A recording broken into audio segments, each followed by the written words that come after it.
Thank you for listening to this PodcastOne Sportsnet production, available on Apple Podcasts and PodcastOne.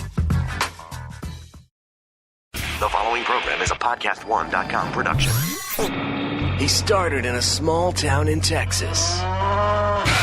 Worked his ass off to become one of the most famous wrestlers of all time. We're going to take care of business tonight, and that's the bottom line. And now he's dominating the world of on-demand audio. And he's doing it for the working man. This is a damn good outlet for me to spew the bullshit off my brain. Yeah! This is the Steve Austin Show. Unleashed.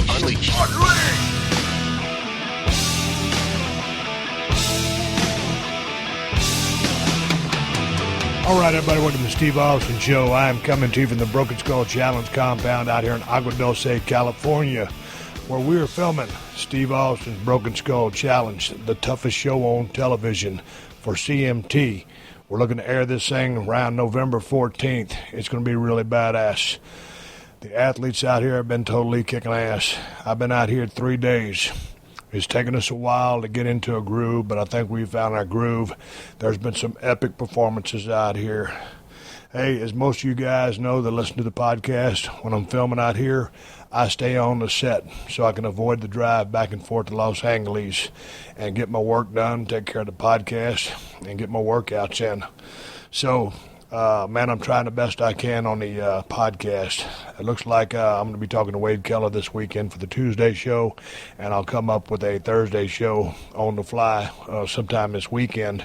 I appreciate all the feedback that I got from you guys regarding the Pat Patterson interview and his book, Accepted. A lot of feedback on that, so if you have that feedback, send it to questions@steveaustinshow.com. And I also appreciate all the feedback on my conversation with the WWE NXT Tag Team champs, the top guys, the Revival, Dash and Dawson. Had a really good time talking to those guys, and I was actually able to see them during that conversation because we were on video, and that's the podcast where I had to turn my iPhone into a hotspot.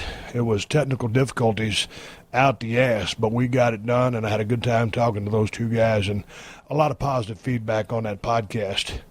I'll tell you what, man, when you hear today's podcast, it was recorded last night, Tuesday night. Today, as I record this open, it is Wednesday. I recorded that podcast at about almost 9 o'clock p.m. my time. By the time we finished, I was talking to Ted Fowler. We answered some questions and just shot the breeze. By the time we finished, it was about 1 o'clock in the morning his time. It was about 11 o'clock at night my time. And it was a long day. So when you listen to this podcast, we start off doing a sound check because when I started talking to Ted, he sounded really, really loud. I couldn't understand why I couldn't turn his mic down. Turns out all I had to do was turn down the volume on my computer, which was feeding my headphones. So you're going to start this conversation off as you hear us talking about a sound check, trying to get lined out, as we had been working on it for about 5 minutes.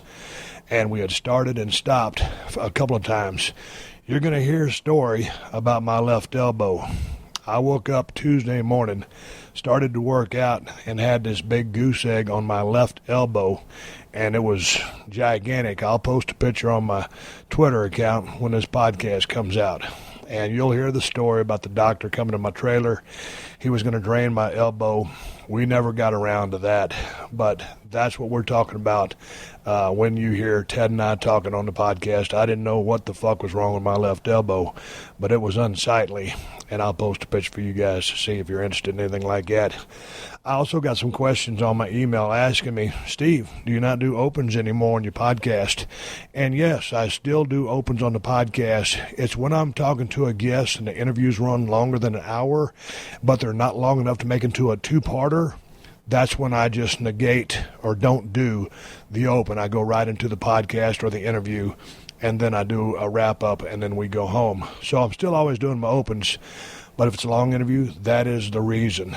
And I'll tell you what, just being out here at the Broken Skull Challenge with so many things going off, my electricity getting shut off here at the camper that I live in several times with blowing fuses, this fluid in my arm, all kinds of stuff. So it's been a lot of headaches, hassles, and horse shit, but I think we've fallen into a groove. Appreciate you guys bearing with me when I get into production, because I tell you what, I get up early every single morning and go do the challenges and stuff like that, and I'm out in the sun all day. And by the time I get back, I'm pretty much wiped out. So thank you for bearing with me. I look forward. I got a couple of badass guests lined up on the podcast. I won't drop any names because when they fall through the cracks, then I've dropped a name that I can't live up to. But I got some great people coming up, and I think you guys are going to enjoy those shows. I don't think I got anything else to talk about. I just want to cover the backstory, give you a little foresight about that elbow story you're going to hear on the podcast. It's me and Ted getting settled in and shooting the shit and taking some questions to you guys. But anyway, like I said, Teddy Fowler's checking in from Rockport, Texas. We're going to talk to Teddy after I tell you how you can get your hands on some pretty exclusive WWE merchandise. Sign up for Loot Crate's new WWE Slam Crate. It's a bi-monthly mystery subscription service for fans of the WWE Universe. And this first Loot Crate in the series is the Founder's theme, which celebrates some of the first in WWE history. And because I'm tight with the Loot Crate team, they're letting me reveal a couple of items in the first box. It's got the first card from Austin Aries, and a few of the Loot Crates will have autographed versions of that very card. You'll also get a shirt back from the grave and accessories from a very special First Lady of Wrestling. This is an exclusive Superstar Collectibles line created just for the WWE Slam Crate. You can't get this stuff anywhere else, people. And for less than $30, you get over $60 in merchandise in every crate. I'm talking licensed gear, apparel, collectibles, unique one-of-a-kind items, and a lot more. And I'm going to do you one better. I'm going to give 3 lucky winners a free 3-month subscription to the WWE Slam Crate. And I'm going to give one really lucky person a 6-month subscription for free. So tell me, are you feeling lucky? Well, all you got to do for your shot to win is tweet at PodcastOne and at Loot Crate. Say, I want the WWE Slam Crate. Use the hashtag Steve Austin. Winners will be chosen at random from all entries received. So tweet PodcastOne and Loot Crate and use the hashtag Steve Austin. And hey, if you ain't one of those lucky winners, Loot Crate is still offering you this great deal. You can save $3 off your new subscription. All you have to do is go to lootcrate.com/Austin and use the promo code Austin. That's Loot Crate, LOOT crate.com/Austin. Use my promo code Austin to get $3 off any new subscription. Don't wait. There are limited quantities of the Founder's Crate, and once they're gone, they're gone. So get the best in WWE swag and save $3 in the process. Go to lootcrate.com/Austin, enter my promo code Austin. Hey gang, I'm sorry for the raspy voice. I've been yelling hard for 3 days. On the Big Podcast with Shaq, we're always hanging out with big-time celebrities, like our buddy Stephen A. Smith. Stephen A. It's not the same without Skip Bayless. I'm pretty much the patriarch of the show right now, and Stephen A. Smith has been preoccupying that chair for 3 years. I love how you talk about yourself in the third person. What is that move? And next week, we celebrate Shaq's Hall of Fame induction with Dr. J. And, of course, you'll always catch guys like Jimmy Kimmel, Snoop Dogg, Jimmy Fallon, Will Ferrell, Ben Stiller, Russell Simmons, Anna Faris, Chris Pratt. Not to mention every huge name from the NBA, like Steph Curry, Draymond Green, DeAndre Jordan, Pat Riley, Luke Walton, NBA Commissioner Adam Silver. You get the idea. Listen to the Big Podcast with Shaq with a new episode every Monday at PodcastOne.com. Steve Austin, Unleashed. Do it one more time, Teddy. Radio check. 1, 2, test. Dude, my volume is all the way down. I am 15 inches away from the microphone. You're coming in so loud and clear. All I did was just turn the volume down on my headset, and it sounded a lot better. Like,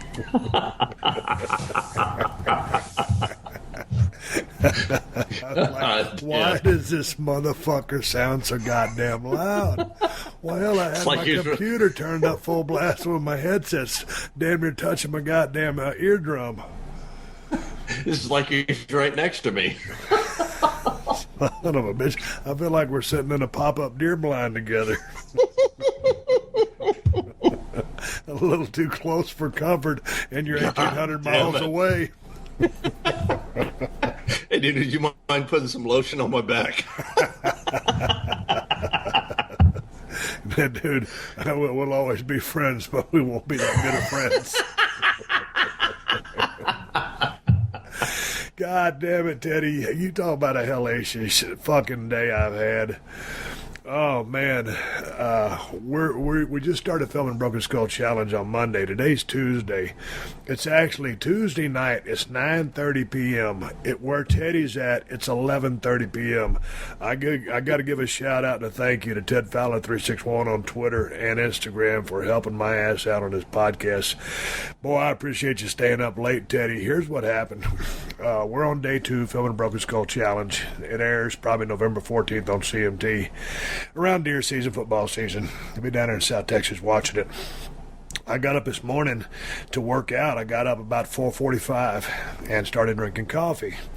You know, Teddy, I don't sleep worth a shit to begin with. And if you don't work out, you know, when you get up in the morning before you start production, motherfucker, we're trying to get the kinks worked out. It's been a year since we've been in production, so it's kind of like a little bit of ring rust.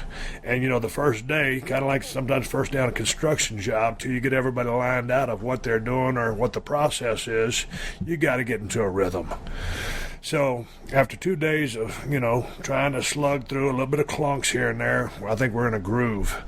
I got up this morning to work out, and, dude, out here on this mountain, with the wind blowing and the sun beating down on us, it's already 100 degrees. On the iPhone, it says it feels like 105. But after you sit there or stand around and yell at people all day, tell them, you know, what they're doing and how to do it and motivate them, and we got some great athletes out here. Much respect to the athletes we've had out here. If you don't train in the morning, you won't train in the evening. Not after a day like that.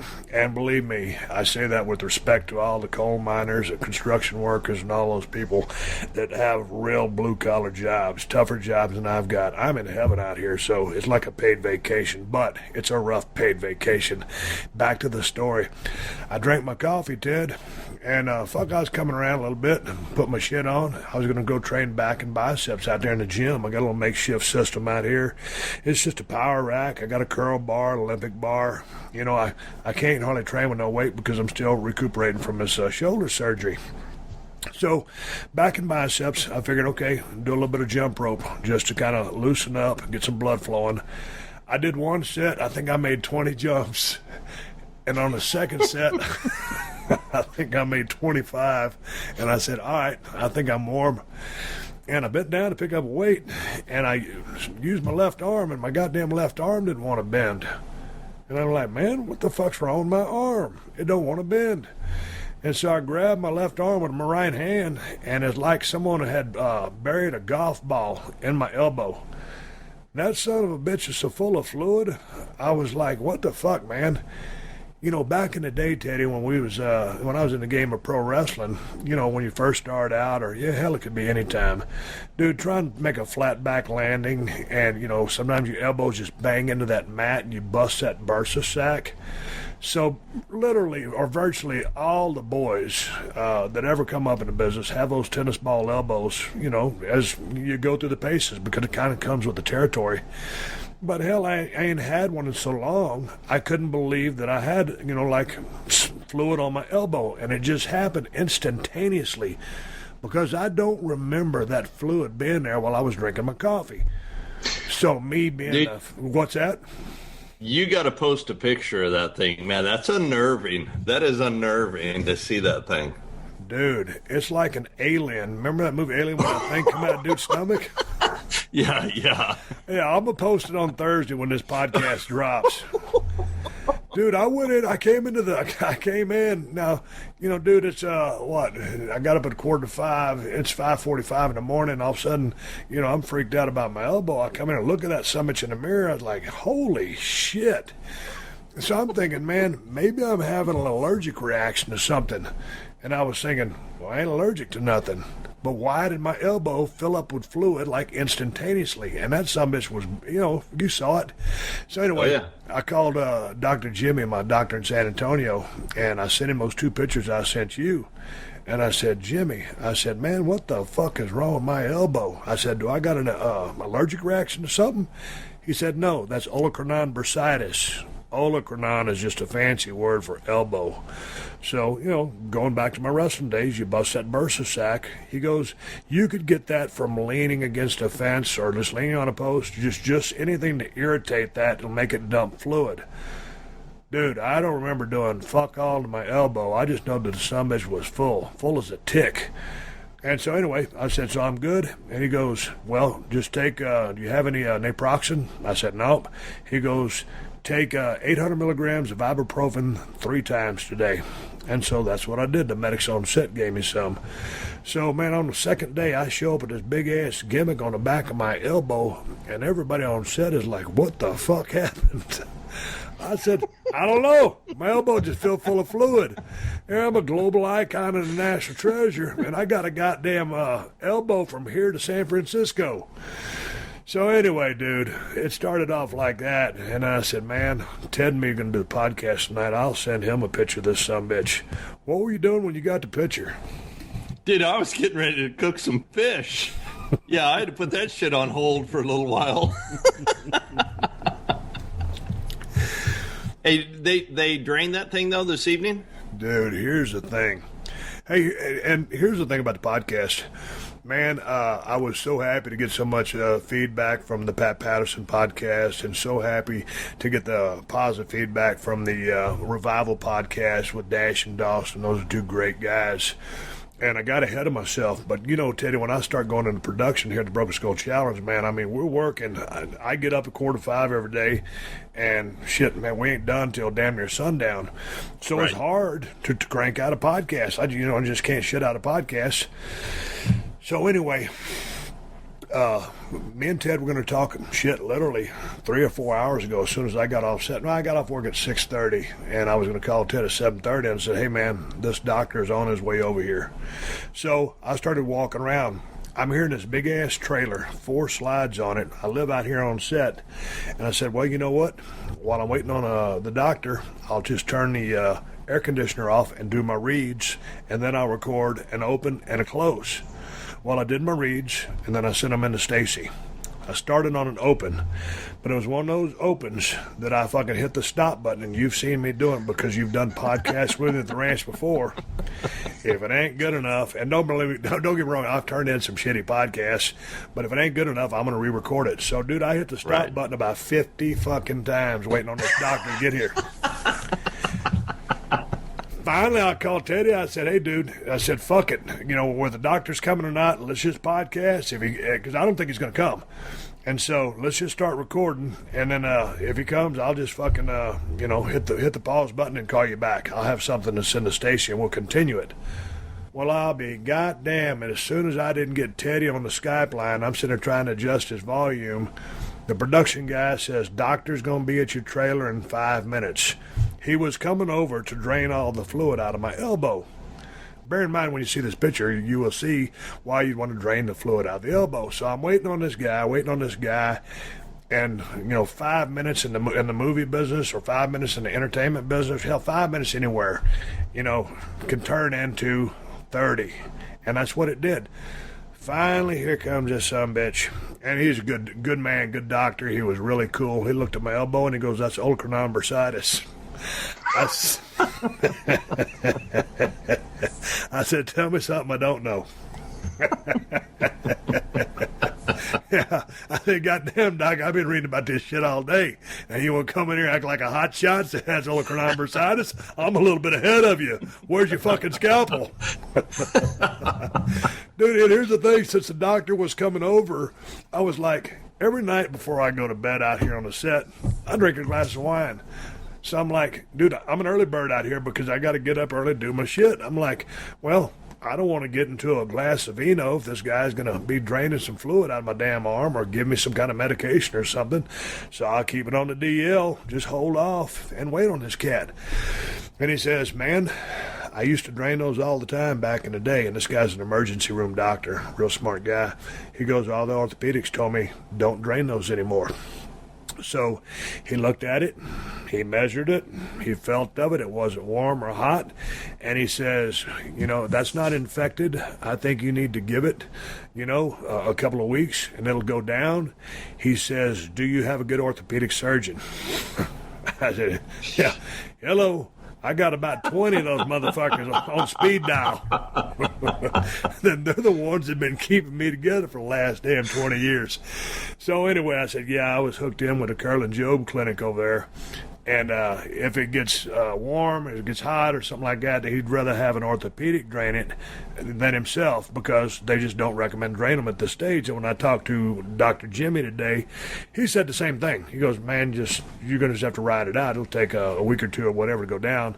So I waited all that time, pushed the podcast all those fucking hours for the doctor to come out here, and he did his due diligence, and he was correct in everything that I read and what my doctor told me.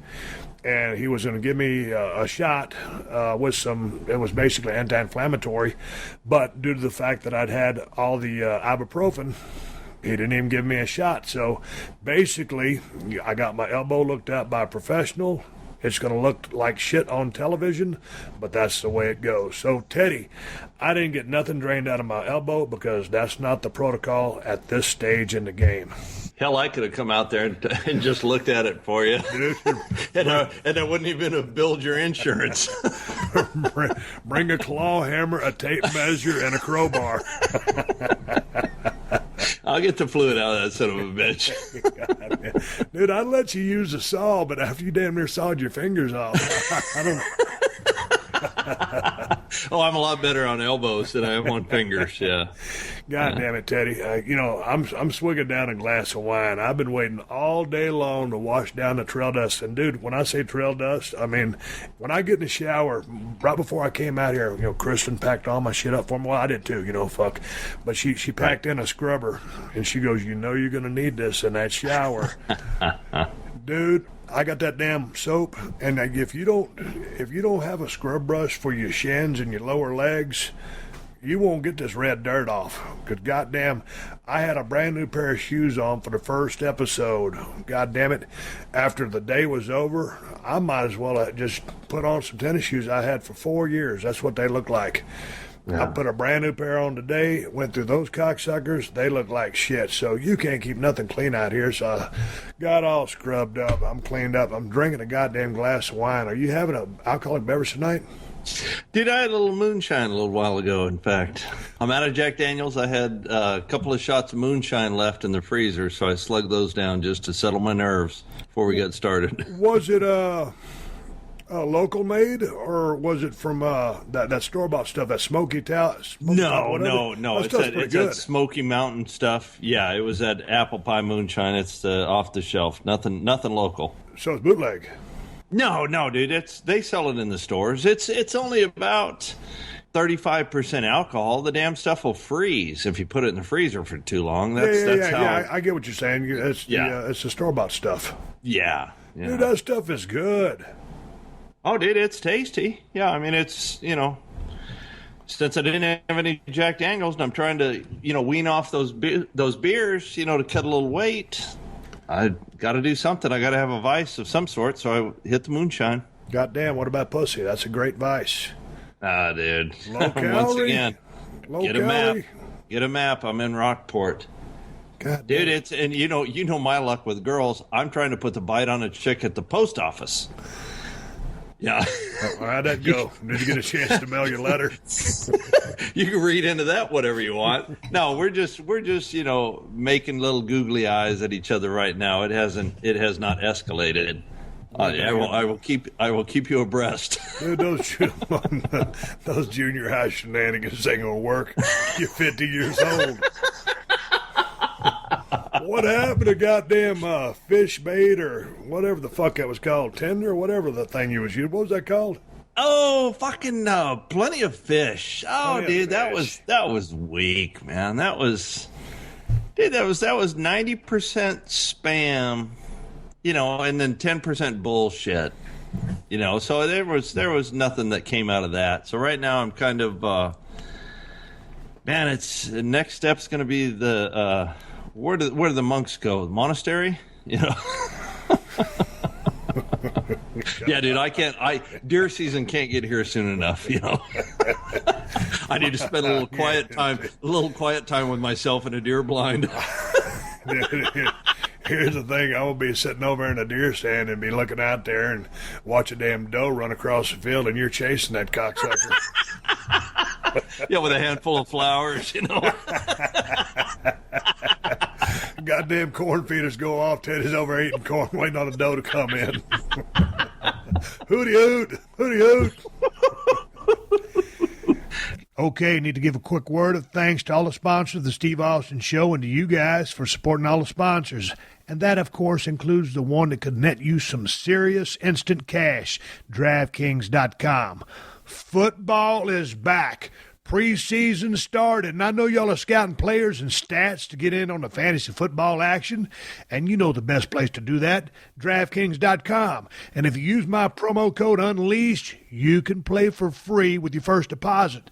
So put your knowledge to the test and play for your shot at the $1 million top prize at DraftKings.com. And that's just a small part of the $5 million in total prizes they're doling out in this Week 1 contest. And you know DraftKings.com is the destination for 1 week fantasy football. And 1 week means no season-long commitments. It also means you play whenever you want with the players you want. And it's easy. You just pick your contest, draft your players, and follow your team live. You can create and play in a private league or join an existing league and go head-to-head with friends, co-workers, and fantasy players from all across the country.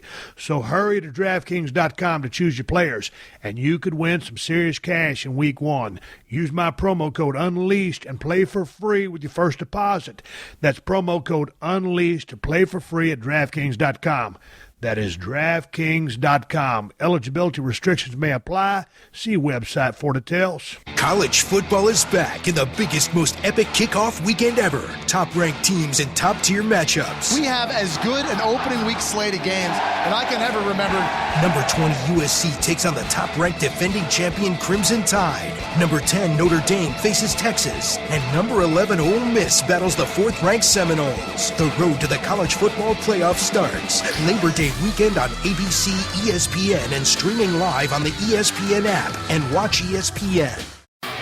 Steve Austin Unleashed. Teddy, I sent out on Twitter, Steve Austin BSR, my Twitter account. I said, hey, man, I'm talking to Ted Fowler. And one cocksucker, I said, if you got questions, send them to questions@steveaustinShow.com. One guy promptly tweets me back, why do you talk to Ted Fowler so much? Can't you talk to someone else? Like, I saw that, dude. Yeah. Hey, you mealy-mouthed motherfucker. I said, did my phone just go off? Yeah, that was I owe everybody a fucking beer. I was waiting on that goddamn doctor to get here. Everybody that's listening to the podcast, owe you a beer. If you see me pass to an airport, I'll buy you around. Where was I, Teddy? Yeah, you were talking about that guy flipping me shit on Twitter. Yeah. It's like, can't you talk to anybody else? I'm like, all right, motherfucker. First of all, he's a good friend of mine. Second of all, he's one of my drinking partners. Third of all, he's my hunting buddy. And I'm out here filming a damn show. It's not like I can just jump up and go interview Joe Blow after doing a bunch of research. Man, I'm working from basically sun up to sundown, just trying to keep it current. I was able to bank up a couple of those podcasts, like I said, and then I'm always glad to talk to you anyway. Half the time, we get strung out on trying to come up with a podcast, and our phone calls are better than the podcast. So I said, I'll just talk to Teddy on the goddamn phone. Yeah, fourth of all, most of your friends are in bed by 11:30 at night, except for Teddy. Well, yeah, and the list of friends is pretty goddamn short, so especially when you come on the Unleashed podcast. So it's not like I got a deep well from which to draw in. And while I'm talking about Twitter, Teddy, I sent out a picture the other day of my little setup down there training over here at the Broken Skull Challenge compound. Yeah. Yeah. I said, just getting the workout in, calm before the storm. Broken Skull Challenge starts tomorrow. And it's a picture of my power rack. And there's an Olympic bar there. And I think it has 80 pounds on it. A quarter on each side, a 10 on each side, and a 5. And then someone said, well, who's training with you? Your mom? Dude, what the fuck is wrong with people? Well, I mean, every opportunity to, take a whack at you, it's like, dude, lighten up, man. How bad is your life that you got to, do shit like that? Dude, I've sent out plenty of damn tweets where, hey, I was cranking up the heavy metal, busting out a workout. And they just said, hey, man, banging some iron, listening to, whatever, Slayer or Metallica or something like that. Right. But this time I actually took a picture of the weights that I was using. A lot of these people load up 3 wheels, 4 wheels, 5 wheels. Now, don't get me wrong. There's some badass, strong people that do that. But here's the thing. First of all, I'm not badass and strong with a bunch of wheels on the bar, but the major thing is I'm recovering from a rebuilt shoulder. I had my goddamn entire right shoulder rebuilt 4 months ago and my bicep reattached, and right now, man, I can do a dumbbell bench press, 100 pounds, left hand, 15 times, no sweat. But the right side, right now, I'm up to 35 pounds. So now, instead of training my left side heavy and my right side light, I just train bilaterally now. And that was the first time I'd touched an Olympic bar. I had just been doing dumbbell presses because I don't have the same flexibility in my right shoulder as I do in my left. And when you grabbed onto that bar, it tracks you and you don't have the range of motion that a dumbbell affords. So my first barbell bench press session, I've got 80 pounds on the bar, and somebody on Twitter has to rip me a new asshole. I'm making a comeback, you smart-mouth motherfucker. Jesus Christ. I was over in Long Beach, Teddy, talking to C.T. Fletcher. He come up with this classic line that I had to borrow from him. He goes, Steve, I got a low tolerance for pussies.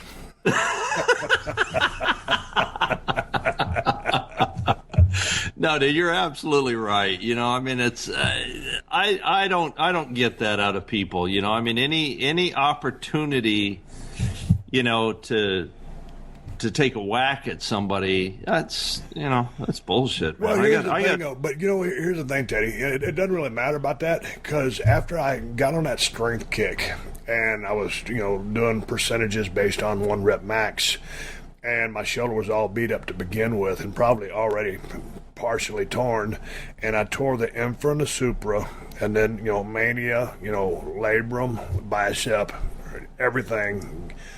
Dude, when you put it all together, put your shoulder back together, at 51, I'm not a guy who's ever going to get a facelift. I'm not going to get a tummy tuck, but when you blow out a shoulder or a bicep, or you need ACL and PCL put in your knee, that's the kind of shit. When something goes wrong, you fix it. But that being said, with respect to how I train in the future, I want to get the bench back up so that I'm lifting, in the range of what I was training. But when I tried to get strong, for no reason, because here's the thing, no one gives a flying shit how strong Steve Austin is. If you see him walking down the street, hey, how much that guy bench press? And Correct. When it comes down to it, I don't really give a shit either. I got hung on it back then, before I tore my shoulder. But at the end of the day, I just want to look good and I want to feel good. And after 15 years of wrestling, beating the shit out of my body, tacked on the, the 12 years I played football, fuck it. I'm just trying to make it, through life. So it really made me have a come to Jesus meeting with myself that when I get this thing fully back 100%, and due to the work that the guy did in there, I think I will get 100% back. I don't give a shit if I've got 2 wheels on the bar, $1.85 or whatever. I remember when I used to live in Denton, Texas, the missing link. Do you remember him, the guy who painted his face green? No, I do not. I don't remember that guy. Dude, well, he was a little bit before, not your time because you're as old as I am, but he was out of Dallas, great gimmick, super physique. He would go down to the gym that I trained at, and all that guy would do, he'd put a quarter on each side of an Olympic bar, and he would just sit there and lay there and bench press. Strict motion, no fucking heavy weights, and he looked like $1 million.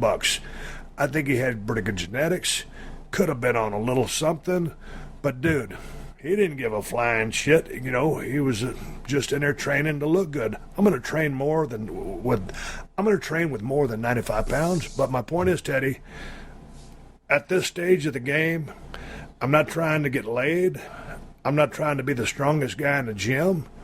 I just want to look good and feel good, and that's about it. Right.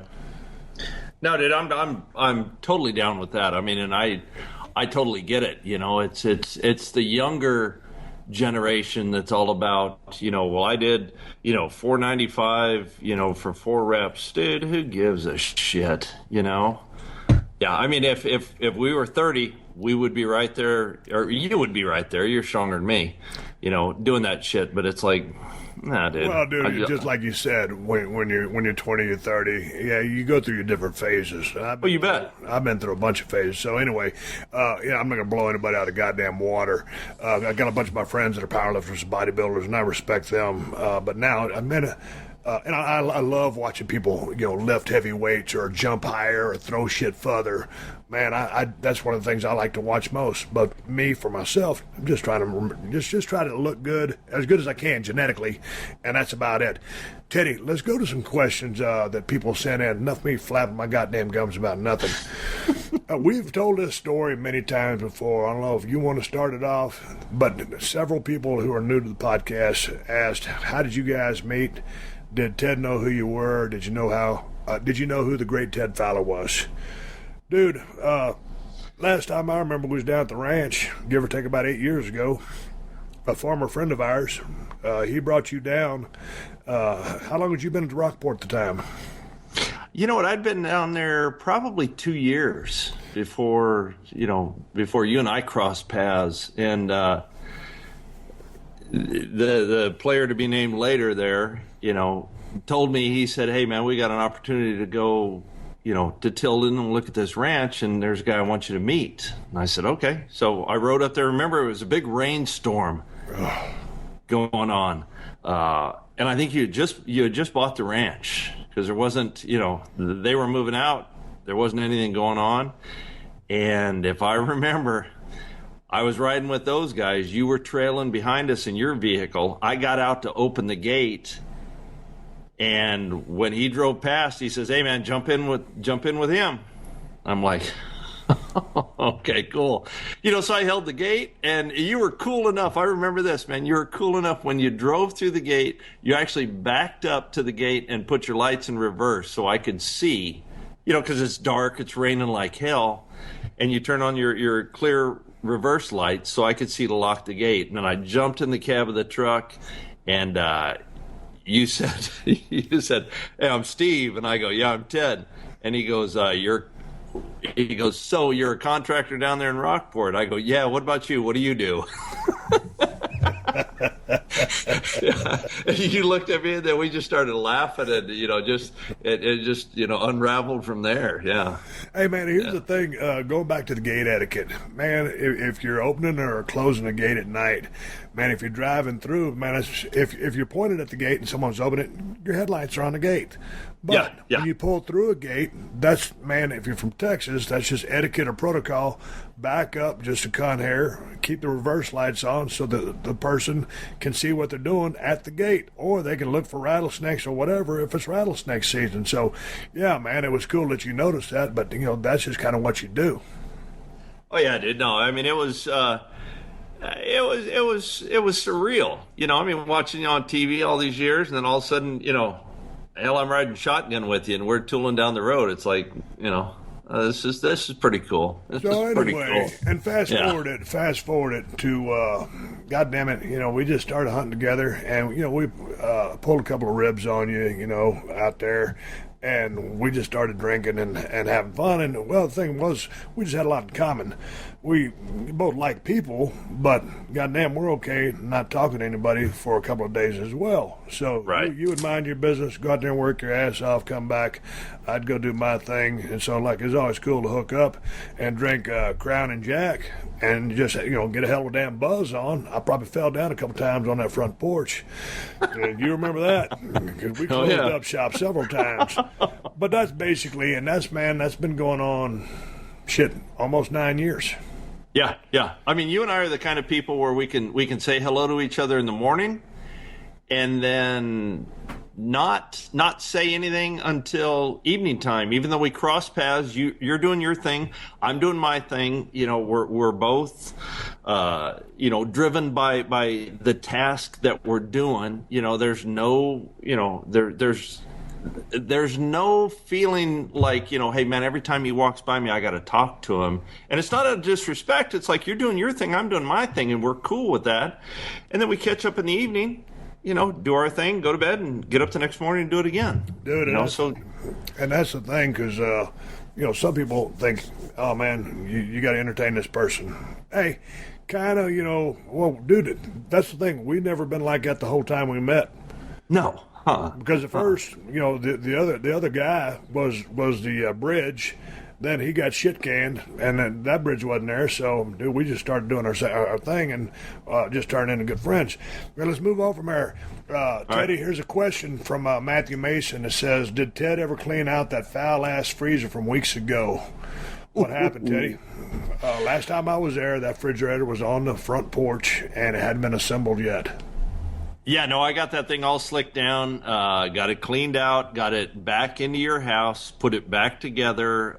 It is currently unplugged, but yes, it is back to showroom condition and in your house and ready to be, stockpiled with whatever type of organic shit you guys are going to buy and put in there. Hey, man, so what did we lose? We lost one refrigerator out of that deal? Yeah, out of 5. One of them was it just didn't cool anymore. On top of the fact it stunk to high heaven. Yeah. Hey, man, we got another question here from Ryan Gall. It's a long-winded email. I'll break down some of the questions. He says, hey, man, what's the plans for deer season? Are you going to fill the ponds this year? It'd be pretty cool listening to you guys produce some audio gold with, he's talking about fishing. I don't know if we got any audio gold. I'm too tired for audio gold. He's wondering about Al E or Alice E. Gator. Is she a size that's going to be a problem? Let's go to the first question. Plans for deer season? Hey, man, deer season is really right around the corner. Because Redneck Island was not picked up for another season, normally once I finish Broken Skull Challenge, I go to Mexico or Georgia to film that show. Well, that's been taken off the books. So, man, when that happened, I called up Teddy. I said, dude, when does dove season start? Teddy, when does dove season start? September 23rd. September 23rd. We wrap Broken Skull Challenge on September 20th. So I'm going to hang out in L.A. for about a week, and then I'm going to drive down, I don't know, probably 7 or 10 days after we wrap. I'm driving down to Texas, and Teddy's already got a couple hundred rounds of 12-gauge shotgun shells. So, boy, I tell you what, we're going to lay it on the doves, and I'm going to go down there for a little bit, and then I'm going to drive back. And Kristen and the dogs will probably stay in California. And then I'll do a little bit of work in October. So my slate is clean from September 20th all the way to the new year, because all my guys at UTA know that November, December, and half of January are spent at the ranch doing work and deer hunting. This year, I'm always so busy doing stuff. I haven't made dove season in probably the last 20 years, full speed. So I'm looking forward to this year. And as far as deer season goes, we'll start feeding probably, what did we say, Teddy, mid-October or early October? Yeah, first week of October we'll start slinging corn, yes. Start slinging corn, and then I'll creep down there. We'll probably start hunting really maybe last week of October. You can. I'm going to start probably when I get down there in November. I can't leave L.A. too soon. And it's just going to be regular deer season. As far as filling those ponds, this is a guy that's listened to the show for a long time because he knows that when I bought that ranch, all those ponds were full of water, and they had fish in them. But when the drought hit, and it sapped us for about 7 years down there, Teddy, all the ponds dried out. And those ponds were silted in with a bunch of sand. I don't want to go into the technical detail of cleaning out those ponds, but we spent a lot of money going back to a hard clay bottom. Finally, the rain came and filled all those ponds back up. And he's asking if we're going to fill them up full of fish again. And, I'm still debating that fact. We've been waiting on that for a while because a lot of times we'll use a big, long poly pipe, and we're pumping water in there from a Carrizo water well, which is 5,000 feet in the ground. So when that water gets in those ponds, when it's not raining to fill them, it's coming out at 160 degrees. So we're wondering if we'll end up boiling the fish. That hasn't been a problem lately because it has been raining cats and dogs at the Broken Skull Ranch. Teddy went down there and sent me some pictures. And when I first looked at that ranch, Teddy, that water from the river was backed up to the middle of the ranch. And the pictures you sent me, that and the time I first went down to see the ranch before I bought it was the most water I've ever seen. And those pictures you showed me, goddamn, dude, there's fucking water everywhere. And I ain't complaining about it because we were in a drought for 7-8 years. Well, you know what? You were just down there, 3 weeks ago?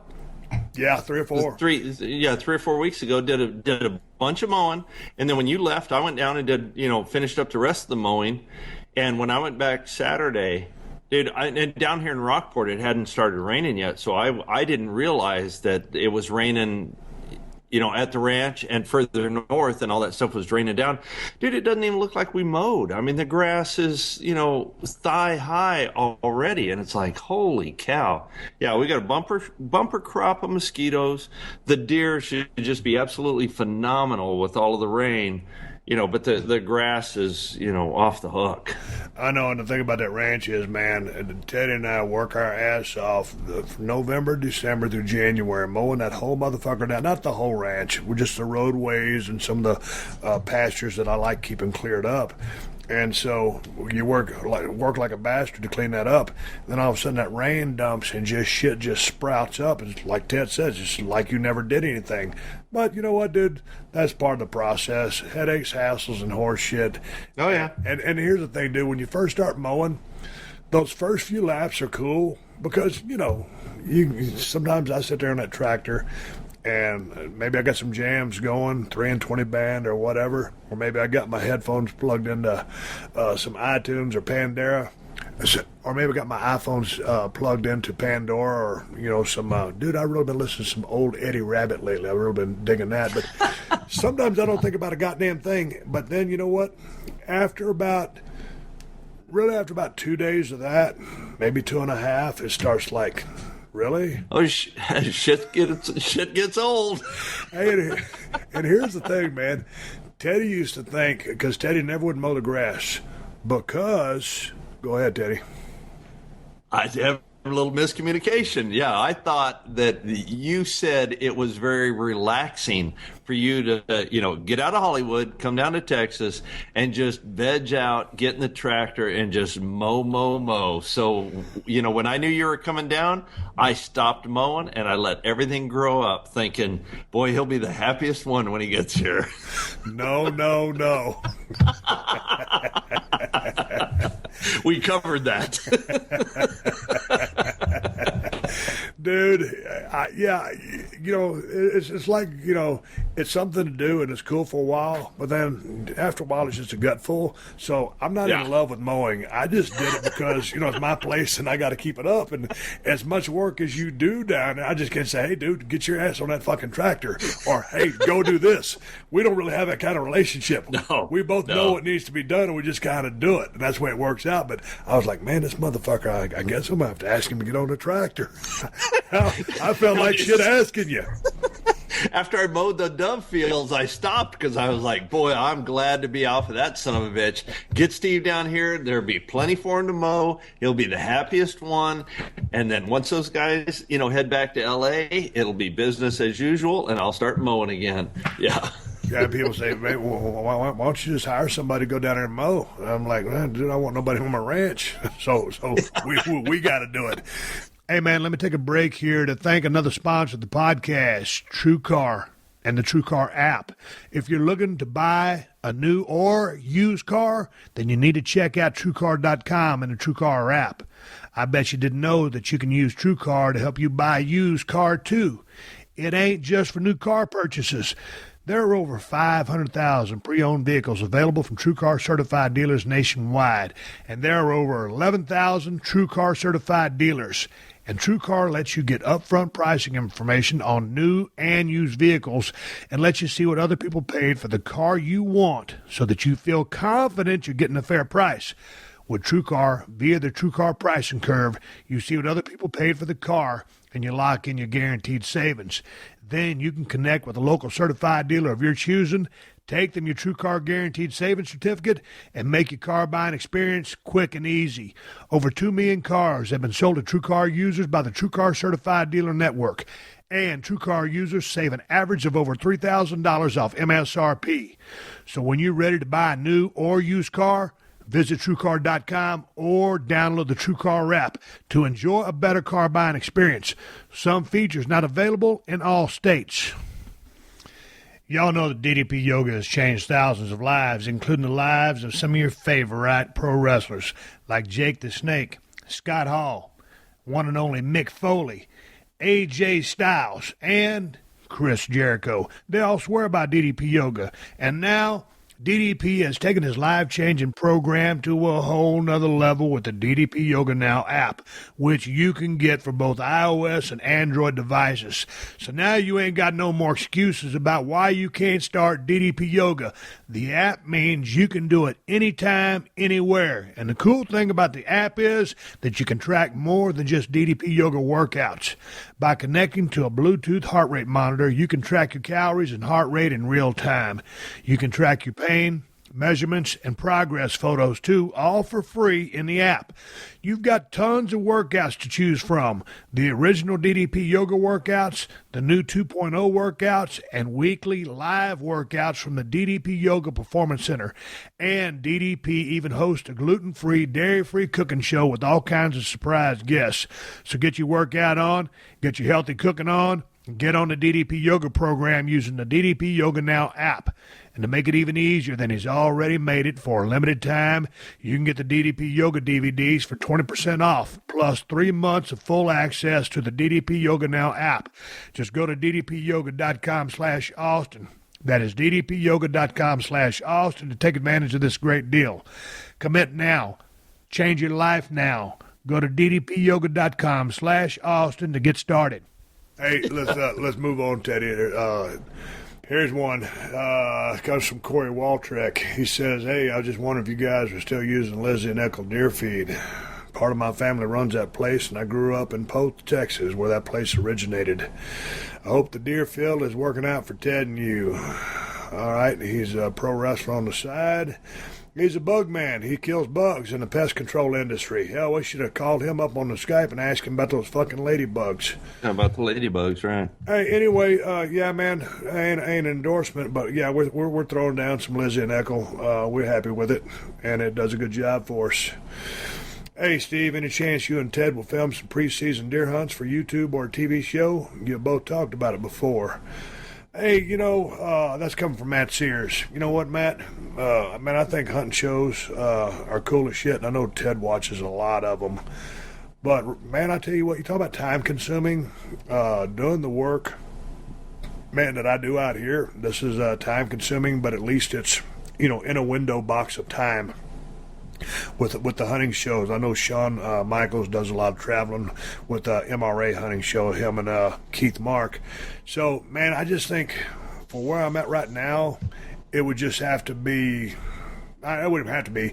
I just wouldn't be interested in doing it just because I think I like hunting on my own time, on my own ranch, for my own relaxation, and I'm just, man, I don't think I have any interest in it. Teddy, hunting show for you. You enjoy watching a lot of hunting shows on TV. What's some of your go-to hunting shows? Oh, dude, whatever's on 604. I mean, I don't have anything that and 604 is the outdoor channel, for me here in DirecTV. I don't have anything that I watch religiously. I just enjoy, watching hunting shows. I enjoy the fishing shows, like the Wicked Tuna and stuff like that where the people are fishing because I'm into that sport. But I'm dude, when we're out there at the ranch, we're working all of the time. And when 90% of the time when we're not working, we're sitting in a deer blind, So if you were going to do a show, it'd be a show about the stuff we do outside of the actual hunt, I mean, we ain't got time for that. And, you're the actor, not me. Oh, dude, stop it. Hey, I was texting my agent, telling him, saying, "Hey, man, we got a big opportunity coming here. I'm downplaying it, but we got a big opportunity coming, big payday." Where'd you pick up your agent at, Teddy? Agents R Us, man. Went online. All right, here's another question. Comes from Luke Alder. He said, hey, my question is for you as a guy who travels a lot with work. How do you eat on the roads before you hit the big-time dollars to maintain your physique? Any handy tips you can give a guy trying to eat right on the go and on a snug dime? Hope the shoulder is doing good and family all well. Luke. Hey, Luke, I appreciate that. Hey, man, eating on the road actually is a lot easier than it used to be. Because if you roll up, hold on now. He's in West Yorkshire, England. I'm thinking about the United States. So sorry, Luke. I might not be able to help you. But over here in the States, I'll tell you how we did it. You got Denny's, IHOP, Waffle House. Those are a couple of staples that we would use. Obviously, in different regions, there's other ones that pop up into the equation. But, man, you can always get grilled chicken there. You can always get some clean white rice or a baked potato or a sweet potato or some green beans. You can roll through any fast food place, and if you just get, hey, man, a double burger, shit can the buns, and just eat the meat, add a little fat content, but you're not eating those fast carbs. No French fries, no Coke, no bullshit. Just go caveman style when you go through the fast food place. Don't stop through the Taco Bell as much as I like them. They ain't got nothing that's healthy. But, like all your major burger joints, just eat the burgers. All of your, your pancake or waffle places. Waffle House was so famous with the boys, especially when I'd come up in the USWA territory. And that's where we all lived, on the road, pull over, and get a grilled chicken breast, steam hash browns, and you can eat clean. So it ain't nothing but a thing if you just put your mind to it and make your selections. Problem is, I won't go into drinking and eating anymore because that doesn't exist. But back in the day, you get a couple of beers in your gullet and you want to hit a Waffle House, it's hard to order the healthy options. Teddy, how you doing with your diet over there? Do you ever go out to a Waffle House? No, we don't have any Waffle Houses here in Rockport. It's a crying shame. Man, I've got a sushi joint, but you ain't got no Waffle House. That sounds so un-Texas. Dude, outside of, going to sushi maybe once every 3 weeks, dude, I don't go out to eat. I eat at the house every single meal. I don't go to any restaurants. Don't really do the fast food deal. Just go to H-E-B, get what I need for a couple of days, and come home and cook it. I will say this, Luke, and wrapping up this question, I find England is a wonderful country. I have a tremendous following of the show over there. So I love working over there. I like working over there. I love the Germany tours and all that stuff. But England is a hard place to eat healthy just because the menu is totally different. So it is a little more difficult to eat over there. If someone is from England that has some healthy food options that I don't know about as far as the restaurants that I just mentioned, hey, man, send me an email to questions@steveaustonshow.com, and I will get back with Luke and help him out. But it's pretty traditional food over there. When I say traditional, like when you go to breakfast, there's always I don't think they call them pork beans, but you like pork and beans, Teddy? Oh, yeah. You can always get those in like a buffet. Their eggs are different than ours, and like when you order egg whites over there, it seems like I think more and more people are eating egg whites over there, but sometimes they'll look at you real funny when you just order egg whites. Well, you can go to Texas, and they'll look funny when you order egg whites. But just a lot of sausage, a lot of bacon, shepherd's pie. So... Dude, what the hell is it? What the hell is a crumpet? I don't know what a crumpet is. Some kind of bread, I think. Like a biscuit? Yeah, but it's like a biscuit, but it's a crumpet. You a world traveler, you. You gonna Google it? Hang on, I like crumpet and sausage gravy, please. A side of grits. Sorry. They look at you like, what the hell? Sorry, I was drawing another ladybug. So Luke, good luck over there. And again, if you got any suggestions for Luke or how to eat clean, send me an email to questions@steveaustshow.com. Hey, man, here's a question. Hey, Steve, my name is Double M, and I'm a big fan of the show and have a question about WCW War Games. I was watching your match in 1992 when you were in the Dangerous Alliance versus Sting Squadron. I love that match. My question is, what is your take on the War Games concept and why WWE didn't use it when they purchased WCW? Thank you, Steve. Man, I tell you what, Teddy, did you ever see War Games 1992? No, sir. No, I did not. Dang, man, I can't remember who all was in that match. I've been head to head with so many steel chairs. Myself, Rick Rude, Larry Zbyszko, beautiful Bobby Eaton, Arn Anderson. And on the babyface side, Sting, Dustin Rhodes, Ricky Steamboat, Nikita Koloff. God damn it, I'm forgetting one baby. Barry Windham. Holy shit, Barry Windham, one of my favorites. Anyway, so that's what I think about that match. This is 1992, and I remembered all the participants. It was a double ring set up, enclosed inside a steel cage, and a representative from each team would go in at certain amounts of time, and you would do battle. And then all of a sudden, everybody was in the ring, and you just keep going until there was a submission or pinfall. Anyway, I tell you what, man, I was called upon to get a little color in that match. I hit a good one, man, and this is back when I had I'm not really long blonde hair, but blonde hair. And I'll never forget, man, me and Dustin Rhodes were doing something, and this is back when he was wrestling as Dustin Rhodes, and I loved working with Dustin. You talk about a damn working machine in the ring, and can still do it to this day at a high level.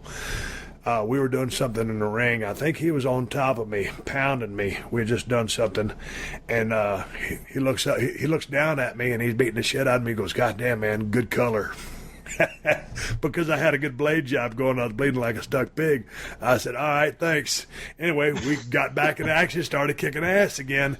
I think the finish happened when Larry Zbyszko misfired. He had unscrewed the turnbuckle, hit Bobby Eaton in the arm, and then someone grabbed an arm bar on Bobby, and he submitted. I think that's how we lost the match. So, if memory serves me correctly, I'll go back on YouTube and rewatch that match. But I love the War Games concept. It was a great match. When you look at who was in that ring, there's so many Hall of Famers in there, or people that should be in the Hall of Fame but aren't yet. It is unbelievable. I think, was Paulie down there and was Medusa down there? I can't remember that. Why did WWE not use that when they purchased WCW? I don't know. But I'll tell you what, for some reason, if they instituted it now, it'd be out of the blue, it'd be random, but man, it would be cool. But in today's landscape of professional wrestling, sports entertainment, without being able to get the color, I don't know that match would be what it was back then. Teddy, I got a question here. I can't remember who it was from, but because I'm just going through all these emails, just trying to click on my ones that I really want to ask you. But there was a question for somebody. It was, what was your favorite era of wrestling? 80s, 90s, 2000? And I'll let you answer that first because, I want to answer first because I want to get mine out of the way so I don't influence you. When I go back and look at what my favorite wrestling eras were, I'll never forget as a kid, when I was 7 or 8 and I first started watching Houston wrestling, and I knew that's what I wanted to do with my life. These days, or like 5 years ago when I would go, just do cardio to try to get in shape or get ready for a gig, most of my stuff always goes back to mid-80s NWA, Mid-South Power Pro. That's my favorite era of professional wrestling. I love the Attitude Era. I did it, and it was a blast, and I had a great time. And that was a premier era in the history of the business.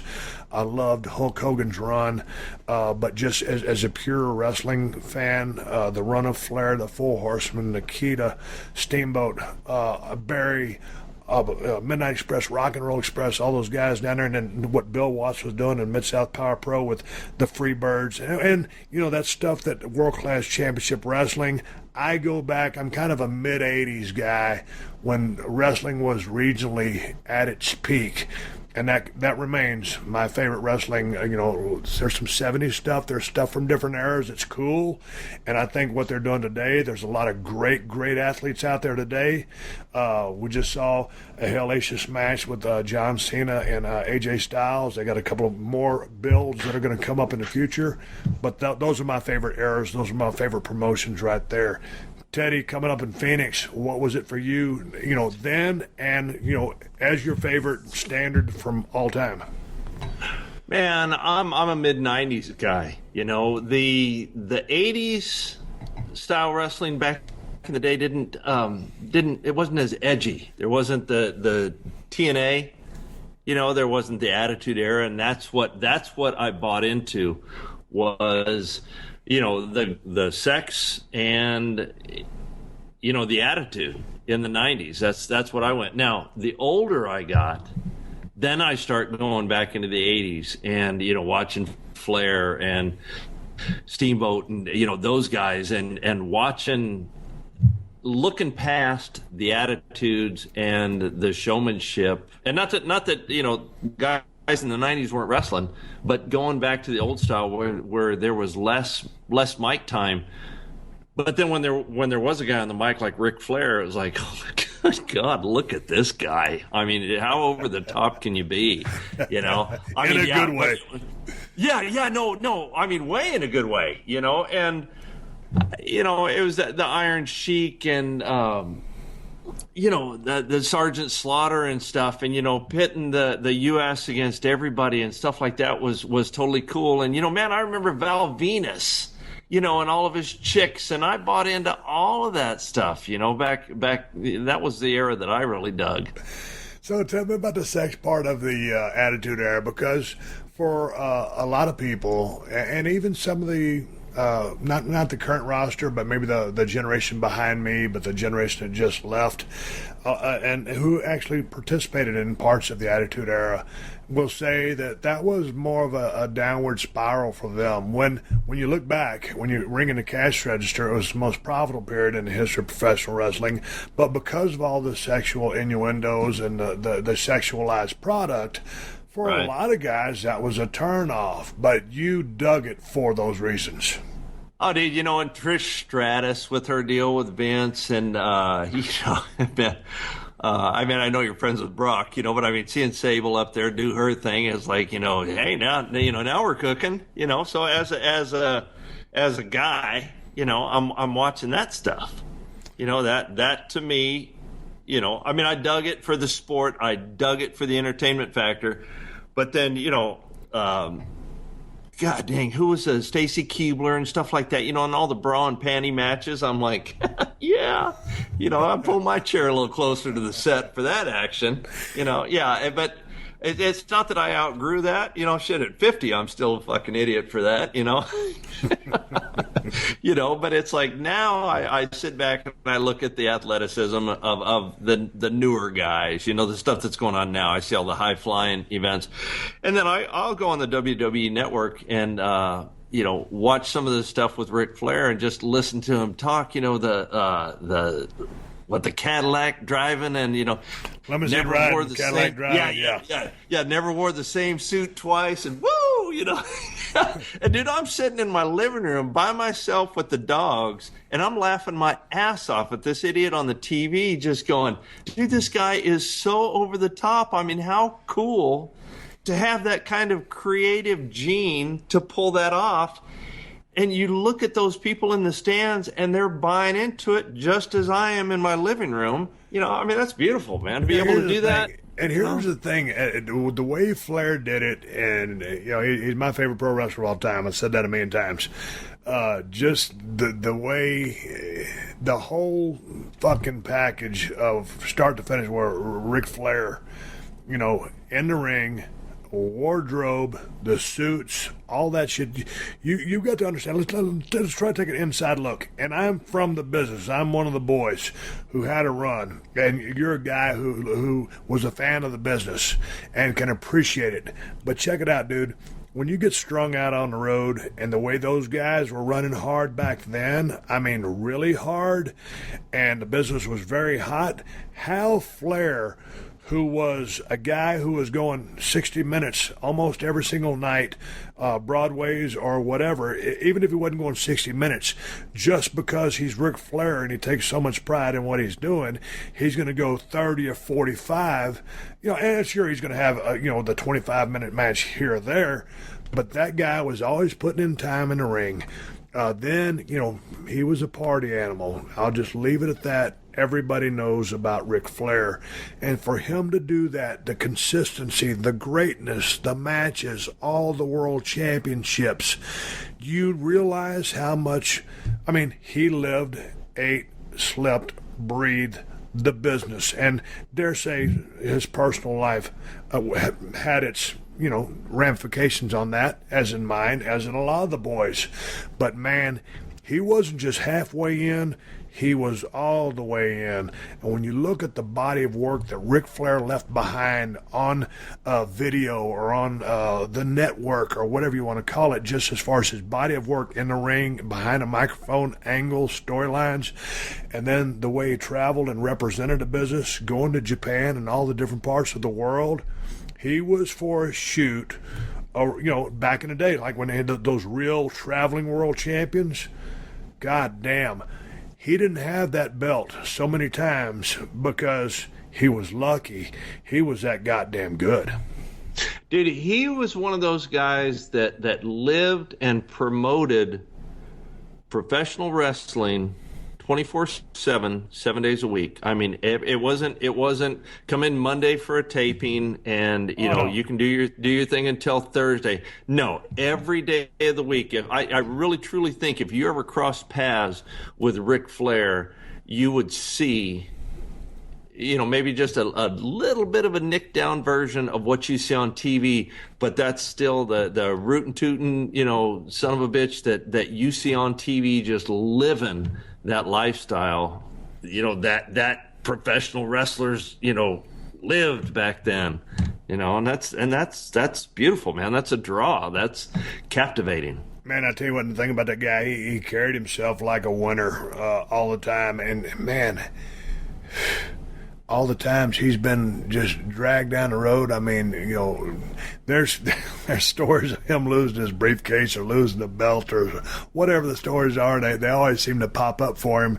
Did you get a chance to watch that NXT pay-per-view that they just had? I just got finished talking to a tag team from NXT, their NXT champions, Revival. The Revival. Did you get a chance to listen to that podcast? No, dude. I just watched the. I didn't listen to that podcast. I'm behind. I just listened to the one with Pat Patterson, which was very cool. No, and in fact, I just watched the pay-per-view. Oh, God damn it. What was the one they did? Yeah, SummerSlam, yeah, because I wanted to see if I could pick up where Brock opened up Roman.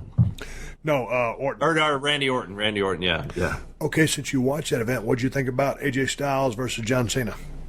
Dude, you know what? I'm a Cena fan. I can't. I know I'm not going to say nothing bad about AJ Styles, but I'm not a fan of AJ Styles. Dude, you kidding me? No, dude, I don't like AJ Styles. I don't like Kevin Owens either. While we're at it. Well, they're both heels. You're not supposed to like them. No, dude, I mean, even if I was sitting across the table from him having a beer. Dude, they just dropped the Universal title on Kevin Owens. I just heard that through Twitter. I think that's great, and I'd like to see AJ Styles get that heavyweight title. Dude, you're talking about two guys that have traveled the world. They both got over 15 years under the belts. Those guys are veterans. They've been paying dues, finally get a chance to come to the big stage, WWE, and Kevin Owens has been gold on the mic. He's had some damn good matches. He's doing great. And AJ Styles has lit up that locker room with the performances that he's been turning in the ring, and those matches that he has with John Cena are instant classics. You don't have to like him, but I asked you about the match. If you didn't think that match was a hellacious match, something's different.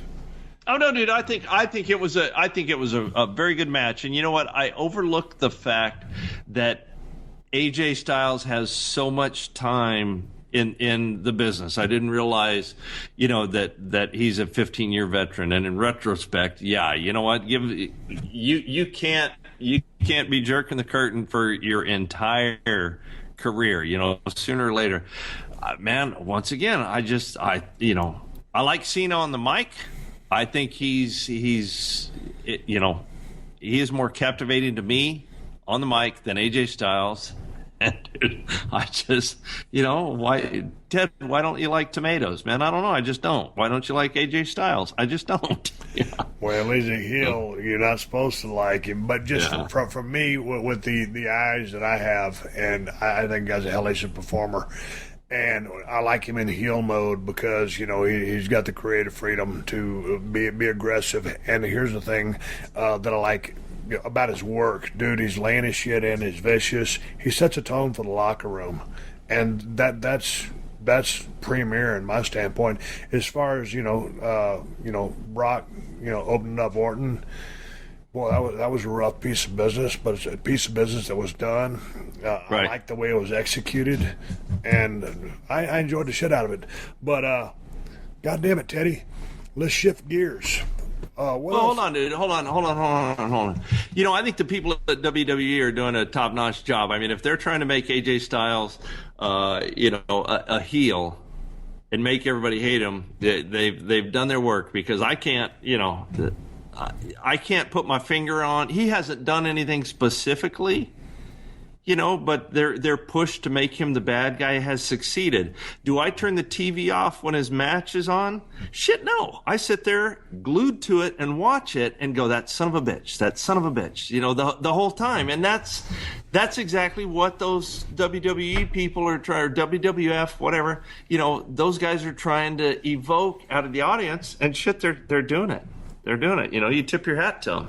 Well, that's why I keep telling the guys are heels are supposed to hate them. Yeah. No, dude, I don't know why, but I do. It's funny, too, because Ted and I, when we talk at the ranch, we're talking, and Ted knows all my lingo and my language. We're on the same page. But then when we're on the podcast, he turns into the wrestling fan, Ted Fowler, and doesn't like, hey, AJ Styles or Kevin. Well, because they're heels. You're not supposed to like them. But goddamn, both guys, Kevin Owens is specifically good on the mic, and he's very good in the ring. He has way more moves and stuff than I ever did. And AJ, man, his mic work keeps coming around. His in-ring work is premier, and his timing is spectacular. And I just think the guy's badass. Teddy, dude, I buy into it because AJ surrounds himself with some other guys, and it's like, dude, you can't fight one-on-one. You've got to have, them thick-neck guys with you. And then you look at Kevin Owens, and it's like, dude, you're overweight, you're scruffy, you don't have the good physique. You know what I mean? WWE gives you they set the plate for you. I mean, they're spoon feeding me every reason to not like these guys, and I'm going in head first, and it's like, fuck. I don't know why, but I don't like them. Well, they're rubbing the wrong way. That they're doing their job. That's it, exactly. Teddy, what else is going on in Rockport? Last time, you just left the ranch. It was raining like hell. Did you get any work done? You know what? Got a protein delivery. They gave us 12 tons of protein and 8 tons of corn, so we're ready to, fill the corn feeders when that happens.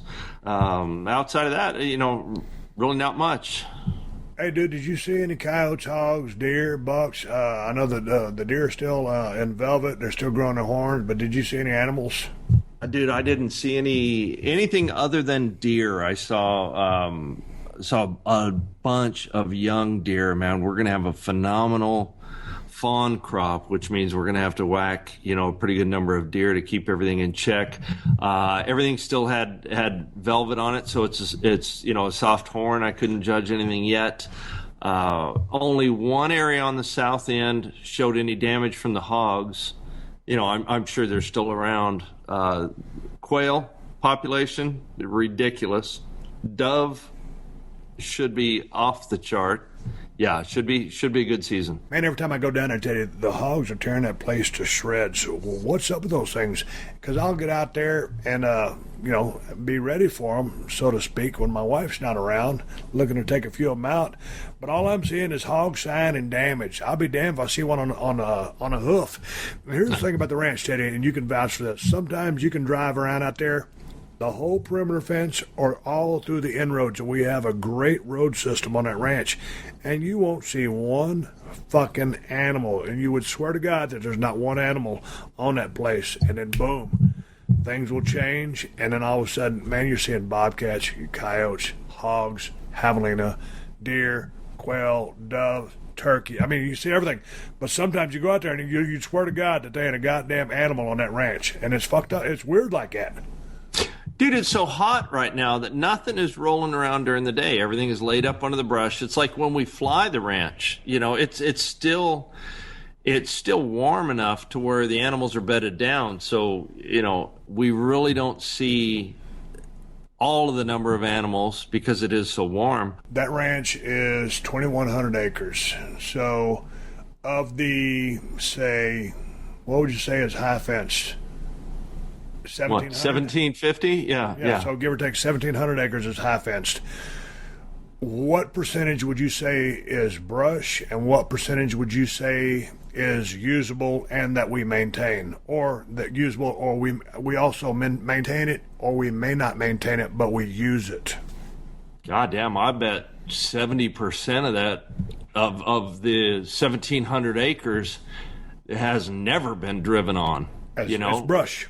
Yeah, it's brush. It's We're brush. exactly on the same page. So yeah. So I mean, what's 30% of 1,700 acres? You know, 340. You know, well, 10% would be 1,770. What's 170 times 3? 510. Did you just multiply it that fast in your head? Dude, I'm like, you know, throw some toothpicks down on the ground, man. Wapner's on it. Wapner's on it 3. Wapner's on it 3. Dude, what's that goddamn movie with Ben Affleck and Matt Damon? Oh, when they're gambling or whatever? No, not that one. When the dude, he's a janitor at the school. Oh, it's Good Will Hunting. Yeah, Good Will Hunting. What are you damn Will Hunting or something with this Matt skill? Fuck no, dude. We'd be in Vegas. But anyway, my point is, I mean, like when you're riding around out there, because I say we're mowing all the time, and we are, but most of that place is brush, and you can access it because you can walk through it. But I'll tell you what, when you walk through the South Texas brush country, everything that grows out there has a thorn on it, and it will stick you, cut you, or hurt you. And if you got to track a deer or something like that, if you don't have your Carhartt jacket on, you're fucked. And my stupid ass, who most time hunts, you know, with tennis shoes on and a pair of shorts, by the time, Teddy, what do my legs look like after deer season? Oh, Jesus, dude. I mean, ashy because you're all white, and then you're all scarred up and scabbed up from the thorns. Yeah. I had to let you give that description because if I said it, people wouldn't believe it. And the whole thing is like, Teddy, I need you to help me drag a deer out. Man, we'll go in there, and man, by the time I come out and go back to the house, man, I'm bleeding all my shins, my calves, and my wife says, why don't you put a pair of pants on? Just like wearing shorts. Dude, I dress like the Michelin man. I'm covered from head to toe, and you're out there in, you know, shorts, Reebok tennis shoes, you know, and a light jacket. And I was like, dude, are you kidding me? You're going in there looking for a deer, you know, dressed like that? It's like, dude, I always kick myself in the ass, but, you know, fuck, that's just the way it is. Hey, Teddy, right. Let's wrap up this podcast and ride off into the sunset. I've got a 7 a.m. call time, so what gig are you working on? I know you was doing a big remodel job. You said you had a little bit of a light day because you're scheduling people. What project are you on? You know what? I'm remodeling a house in the country club right now, in the Rockport Country Club. Got the electrician in there for a couple hours today. He's going to come in and do a bunch of his roughing tomorrow. We've got all of the tile floor. Had to take up 2,300 feet of tile in this house. Had to chip all that up and scrape it up. You know, I'm hot and heavy in that, be in that for a couple, 2-3 weeks yet. Well, all right, dude, I will see you in a couple of weeks. I'll talk to you before then. And then, man, we wrap here on September 20th. If everything goes as planned, we may be here a day or two later. I'm going to stay in L.A. for 7 to 10 days, wrap some shit up, do some things. And, dude, I'll be a few days late on dove season, but I'll be ready to rock and roll. Cool. All right, dude. Ted Fowler on Twitter, Ted Fowler 361. Ted Fowler on Instagram, Ted Fowler 361. You can catch the local icon and local treasure there. That's me. Thanks, man. All right, everybody, give me the go-home cue, so I'm going to wrap up this podcast and ride off in the sunset. But before I do, I want to say thank you very much for bearing with me. When I started this podcast last night, on Tuesday night, I was dead dog tired. It'd been a hell of a long damn afternoon out here, and I just kept waiting for that doctor, and then he got here and took up a lot of my time. He was a good doctor. I appreciate his efforts. We didn't get to drain my elbow, and so I'm still got a bum elbow, but that thing put me behind, and try to do better than that on the podcast. Appreciate you guys bearing with me. I was going to give you guys a video to watch, and the video to watch is probably on the WWE Network. It's going to be NXT TakeOver in Brooklyn. I believe myself and Wade Keller from PW Torch. I'm going to break down that pay-per-view for the Tuesday show. I know it was a few weeks old. I know a lot of you have heard Wade break down that show. I'd like to offer my thoughts on what I see when I watch the pay-per-view event.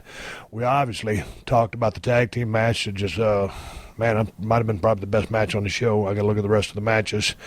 I saw the last 4 minutes of Asuka versus Bailey. That was very intense. It looked really, really good. So we're going to get some 411 on that. It's always fun talking to Wade. And the thing about talking with him, he always watches the product day in, day out for I don't know how many years. That's what that guy does, and he does it at a very high level.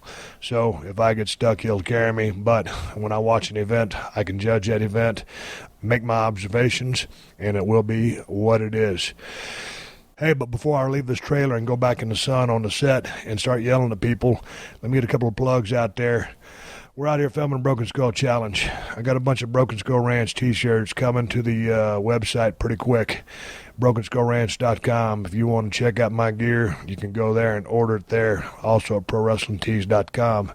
For Broken Skull IPA, that's the best beer in the United States of America from El Segundo Brewing Company. And we just went into Portland, Oregon, or the state of Oregon. And you can find it in California at Whole Foods and Total Wines. And if you don't, go to BrokenSkullRanch.com, and that will lead you to InsideTheCellar.com. Click on that. And if you can get it shipped to your state, they will ship it right to your doorstep. Everything Steve Austin, you can find at BrokenSkullRanch.com, and that includes the Steve Austin Broken Skull knife from Cold Steel Knives. Everybody needs a pocket knife, and this is a damn good one.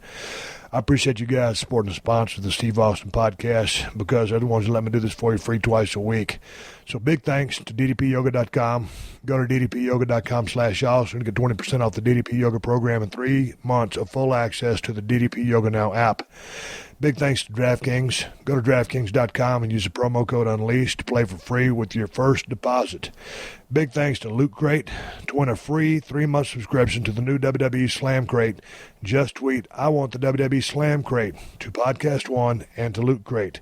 3 winners will be chosen at random from all entries received. And big thanks to TrueCar. And, of course, thanks to Amazon. They've been supporting the podcast since day one. If you use my Amazon links whenever you're doing any online shopping, Amazon will kick back a few bucks to the podcast. It won't cost you anything extra.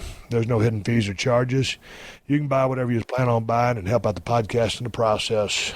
You can find my Amazon links by going to PodcastOne.com, clicking the Killer Deals button in the top right corner of the page, and hitting the Steve Austin Show button. We've got Amazon links for USA, UK, and Canada. So once again, go to PodcastOne.com, click the Killer Deals button in the top right corner, then click on the Steve Austin Show. All my sponsors are there. My Amazon links are there too.